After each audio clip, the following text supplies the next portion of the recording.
The system is not emotional. It does not punish you for being foolish, nor does it reward you for being kind. It simply responds to inputs. Imagine a lobby of glass and steel. The geometry here is perfect. At the foot of the elevator stand two individuals. Both are 22. Each holds an envelope. Inside is exactly $1,000. In the grand scheme of the global economy, this amount is noise, a statistical error. But for the system, this is a marker, a calibration test. They press the call button. The elevator opens. One of them pressed up, the other pressed down. But in this second, both are certain they are striving for success. The doors close. The system begins its count.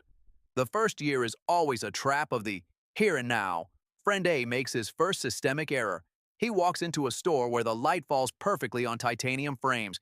He trades his $1,000 for a smartphone. Why? To buy a social signal.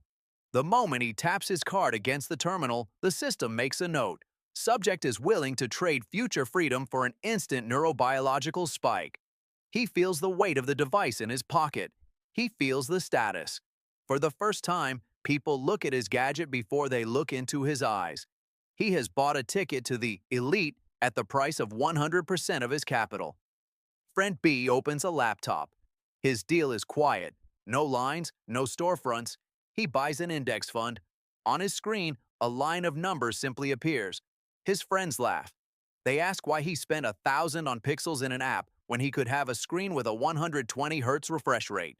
Friend B remains silent. He knows a secret they don't teach in schools. He didn't buy stocks. He bought a tiny piece of the labor time of millions of people around the world. While A consumes the product, B begins to own the producers. 2 years pass. The euphoria has vanished. Friend A's phone no longer triggers a thrill. The first scratch has appeared on the body. The software has begun to lag. But worst of all, the asset requires feeding. Subscriptions, cloud storage, new cases. To maintain the illusion of level 1, A is forced to spend even more.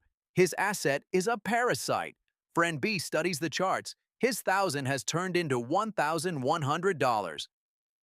$100 of profit in 2 years seems like a joke. It's less than A spends on coffee, but B isn't looking at the amount. He is studying the physics of the system. He understands that taxes and inflation are friction. He begins adding $200 from every paycheck. He is buying distance between himself and need. While A is running on a treadmill, B is building a foundation. By the 3rd year, Friend A has mastered the rules of the image game. His phone is hopelessly outdated. To avoid falling out of the loop, he sells it for a pittance and buys a new one for $1,200. But he doesn't have that money. He uses a credit limit. The system smiles. Now A is paying the tax on impatience, interest to the bank. He looks like a person from level 5, but his net worth is level 0.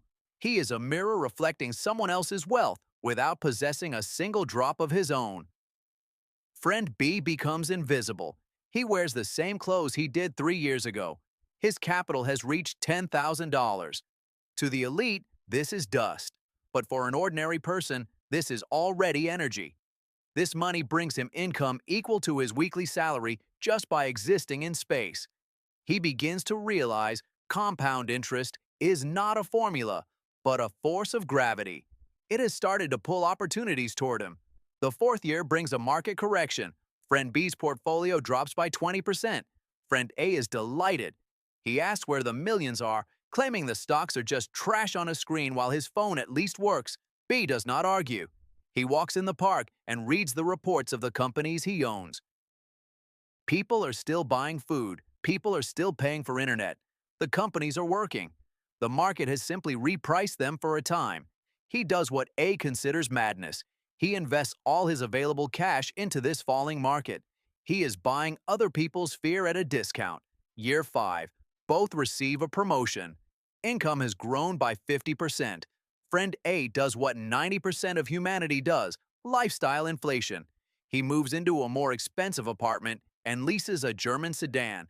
His monthly obligations now eat up 80% of his income. He has officially become a high-paid slave. His time no longer belongs to him. It belongs to the bank and the landlord. He is successful, according to the billboards. Friend B keeps his expenses at the previous level. His savings rate skyrockets. His capital crosses the $50,000 mark. Now the magic becomes visible. Daily market fluctuations now cost more than his daily earnings in the office. He still rides the subway, but inside him grows something that cannot be bought in a car dealership: the absence of fear of his boss. He has acquired leverage. The sixth year. Friend B automates everything. His wealth is now a self-driving machine. He stops checking quotes. He spends his time learning. He understands the most expensive assets cannot be bought on an exchange. They are reputation, health, and time. Friend A lives in a state of constant noise. His mail is cluttered with bills. Notifications of deductions arrive hourly. He buys his seventh smartphone. He has stopped counting his spending on tech. For him, it's just the cost of living. He doesn't notice that over 6 years, he has handed over the cost of a good house to corporations in the form of small, impulsive purchases. Year 7 is the moment of final trajectory divergence. Friend A experiences burnout. He hates his job. He wants a break, but he cannot stop. His status requires $4,000 a month in maintenance. He is locked in a golden cage, the keys to which he himself threw away in the first year. Friend B faces the same situation. The project is toxic. He simply puts his resignation on the table and goes on vacation for 6 months. He has enough capital not to work for 2 years. This is called FU money. The second he walks out of the office, he wins the war that A never even started. He bought his freedom with the very money he didn't spend on gadgets. The 8th year. Compound interest enters a vertical phase. Friend B's capital reaches $150,000. At an 8% yield, his money brings in $12,000 a year. Remember that first $1,000? Now his capital generates that amount every 30 days, without a single flick of his finger. Friend A sees the success from the outside and decides to start investing. He looks for a shortcut. He buys a hyped cryptocurrency on a neighbor's advice. He loses half in a week. He concludes that the market is a casino. He returns to the familiar, buying a new tablet to dull the bitterness of defeat. By the 9th year, the difference is visible on their faces. Friend A looks older than his years. Chronic stress and the need to keep up appearances have destroyed his health. He is surrounded by things that are supposed to make him happy, but they only remind him how much he has to work. Friend B looks younger. He had time for sports, for sleep, for meaning. His wealth is quiet. It doesn't shout with logos. It manifests in his posture. He looks at his watch, not to see how much time is left in the day, but to decide what to spend his most precious resource on. 10 years have passed. The same lobby of glass and steel, the same elevator doors. Friend A exits the cabin. In his pocket is his 10th smartphone.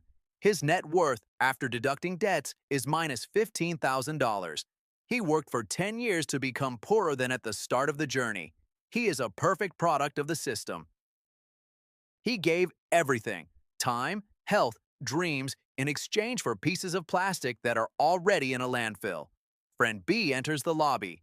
His portfolio is $280,000, but the number isn't what matters. What matters is that he is no longer part of the food chain. He is an observer.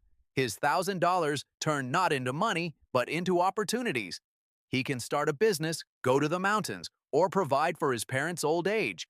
The system is not cruel. It simply follows your code.